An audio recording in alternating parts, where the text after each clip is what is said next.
Hey everybody, a lot of people are doing these Gundam resolutions, what you want to do for the new year in Gundam, and for me, not so much resolutions, because, I usually don't buy into stuff like that, but just as far as some of the things that I want to try within this year, just a couple different things. I watched a lot of different people's videos on Gundam model kit videos, and for the most part, it's a lot of people, it's very interesting to see what they do with their model kits, and it's pretty much like watching somebody of equal or a little bit higher skill level compared to myself, but every now and then I'll see some videos that I can really learn from, like some of Vegeta's videos when he does the pre highlight and pre shading and whatnot, where he'll paint the piece gray primer and then he'll take his airbrush and lightly brush on some white right in the center of the piece, and then he'll paint then he'll go over it with the color that he wants, and then he'll put like some matte finish over top of that and just dull it down.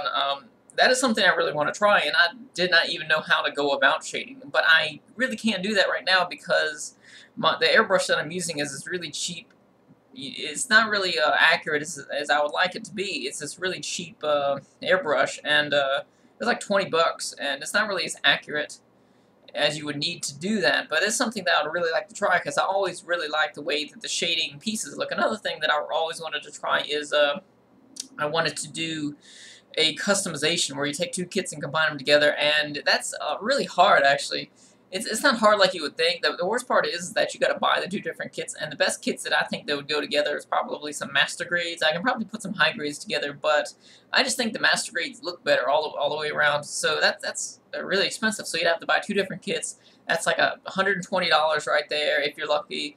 And it's just a lot of money, and it's so much easier for people that live in Japan because you could order these extra parts. Like, say, for example, one of the kits that I always wanted to put together as a modification was a Musha Gundam put together with a Zaku too, just so that I can have a Musha Zaku, because they never did that. Why haven't they ever made a Musha Zaku? Because they made Musha Samurai versions of the RX-78 and then they got the what was it?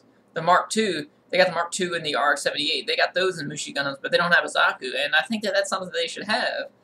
But I want to make one, but I can't because it's so expensive, and it's not really worth spending $120 to do that. But if I live in Japan, I could order the extra parts. I could just find out which plates I need and buy the extra plates and replace them. That's one thing that is really convenient about that. But you can just, once you buy the kits already, because I have the kits on the shelf already, you can just buy them and order spare parts. They don't know that you need the spare parts. They're just going to send you a plate anyways. So you'd have extra pieces, and you can just build something with that. All you need is some polycaps and stuff like that. But I'm sure everybody's got spare polycaps because they give you way too many anyways.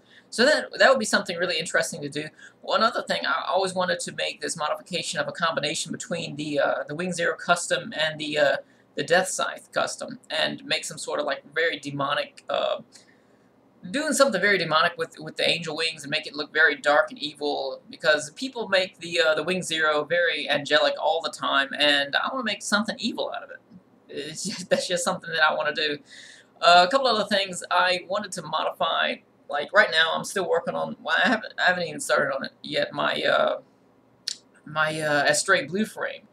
That was actually a pretty big project, but then I ended up hurting my hand, and I hope that it doesn't take forever for this to heal up, because it's really a pain. But what I wanted to do with that was that I wanted to customize it. I'm still kind of thinking about what colors to get, and not only that is holding me back, but I can't find any matte white paint around me, and it's just the area that I live in. I'm only stuck buying paints through the store. I don't want to buy paint off the internet because I've had experiences buying paint, not off the internet because I never did that, but buying paint, you'll get it and it's just expired, and it's very runny and doesn't stick right. So I really like to buy it in the store. That way I know that, like, okay, this is a condition that it's in. It's not like super old or anything like that, but they didn't have any matte white paint. So I was thinking how awesome it would be to make like a newer version of the RX-78, like take one of the Astray frames and make an RX-78 version out of that. I was thinking about taking the RX-78, I mean the Astray Red, and getting a master grade of that and turning that into like a samurai version of the RX-78.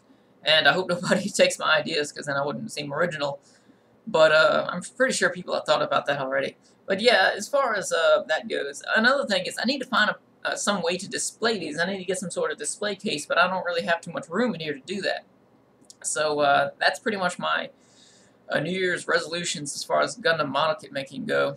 And well, of course, to make better videos, to make more Gundam Model Kit videos, just to put my channel out there and get more people to watch and stuff like that. Because I don't know, it's just interesting to see more people watching the videos because everybody comes away with a little bit different advice as far as making Gundam Model Kit goes, because everybody kind of like learns on their own, and the more people that watch, the more like different advice that I get, because I like to get criticism and people to tell me like, okay, if you try this, then this will be better, or even if you can learn something from one of my videos, I'm not the best at it, but I have had people that I've been able to help them out with it. So it's really nice to get involved with a lot of different people and meet new people as far as that goes. But yeah, that's pretty much what I would like to do as far as the Gundam Model Kit year goes. And anyways, that's all for now. See you guys later.